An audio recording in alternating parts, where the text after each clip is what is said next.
Pustahan tayo. Sasagutin ako ni Pichay kapag niligawan ko siya. Tiyage, alam kong hindi ka sasagutin kasi maliit ka. Ako ang bagay kay Pichay. Tumigil nga kayong dalawa dyan. Ako ang pipiliin ni Pichay kasi mas makinis ako kaysa sa inyo. Ge, sabay-sabay nating ligawan si Pichay. Sorry, hindi ako sa inyo. Sa kanya ako kasi complete package. Ah, kaya pala, may appeal.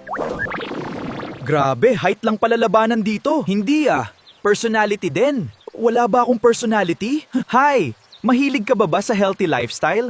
Kasi bagay tayo. Pass. Diet ako. Alam mo, bagay ako sa'yo. Elegant tayo pareho. Sorry, allergic ako sa drama. Hi, maliit man ako, sweet naman ako. Friend kita? Na friend zone pa. Anong next time? Maghanap na lang tayo ng ampalaya.